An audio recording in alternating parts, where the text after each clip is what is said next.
Hi everyone, this is Bramesh from Bramesh Tech, and in this video we'll discuss about how financial astrology can be applied in stocks. Like a lot of people have asked me, because I generally give my views on index and the levels also on index, but can financial astrology be applied on stocks also, individual stocks? There are various ways, and like last video in which I've discussed about the Saturn, going direct from retrograde. So Saturn, like I've discussed, has lot of impact on steel sectors, mining sectors, telecommunication, anything which requires a lot of hard work.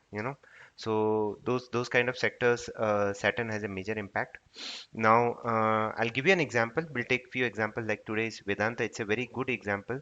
How technicals can be combined with, how price action can be combined with a particular sector and its impact on the stock. So this is a chart of Vedanta. The data is updated till till last Friday. And what I've applied here is I've applied here Saturn going direct, and that happened on, on weekend, which is, Sunday. So the impact will be seen on Monday. Before that, we can always do back testing, as you can see here. The last time Saturn went into direct was all the way. It's a big planet, and see, it went here, and this was a top in, Vedanta, and from there we had a very decent fall. And once this high was breached, after that we had a good rally also. So this is a very long, this because Saturn has a good impact on long-term cycles. So it's a very good indication and a very good, planetary aspect or financial astrological aspect which can be applied in. Um, which can be applied in both from trading and investment perspective. So now I know the date. This is an important date. So what I do is I have just opened the chart of Vedanta, and this is on trading view, just to have a clear picture. So this was the range on Monday 11th October. It made a low of 292.70 and 301.80.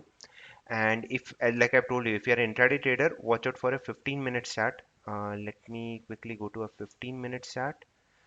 If you want to do intraday trading on that particular day, and 15 minutes chart, this is the 15 minutes chart, and you wait for the high and low to be breached. Like it breached, it didn't breach the low on a closing basis, and it breached the high, but the range on the first 15 minutes was very big, so it didn't give me a good risk to reward rate. So when the risk to reward is not coming, better to ignore it. And I will go to a 5-minute chart. So this is a 5-minute chart. I mark the high and low. So basically, like I've told you, once the high is breached, you go long. Once the low is breached, you go short. So here, what is the risk I'm taking? So if I go long about 301.85, which is high of Monday, so and my stop loss will be around 292.75. So it's a around a 9 point stop loss. If you cannot take that big risk, you can reduce your stop loss to 6 points, but it's better to keep the lowest stop loss because it act as a good, based on my experience, it act as a good level for stop losses. And because if a stock is trending, it will never breach the low. So then what happened today? It opened gap up. So again, there's no hurry in taking the trade. Wait for the price to come near 301, and it closed above it, so we went long here with a stop loss of 292. After that, the price again came down, it went 3 rupees down. You should be okay because you have committed, like you will put a stop loss at 292, and then from here the big rally started. So generally speaking, at least go for 1 hour trade. So you are taking a risk of 9 points, so this should be your target. So if you long about 302, 311 is your first target. Now you can move your stop loss to around 306 odd levels and wait for the higher targets. Now here I involve GAN levels also. So if I see here, this is GAN circle which we have created. As you can see here, it is breaching this 3 not 12 also today. So probably on a longer term we can see, or in next few days we can see a movement till 344. And traders who want to go for a smaller targets, this is again a smaller version of that. I apply it here. So basically, if I apply it at the recent low, which is here, so basically, the next target would be 317, 326, 335, and 345. So these could be your targets.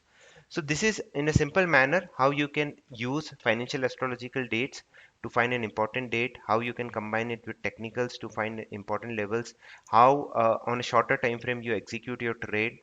Try to learn out of it and see how this can be implemented, and the same can be applied on Tata Steel, like because Tata Steel is also gets impacted a lot by this Saturn movement, and this is Tata Steel.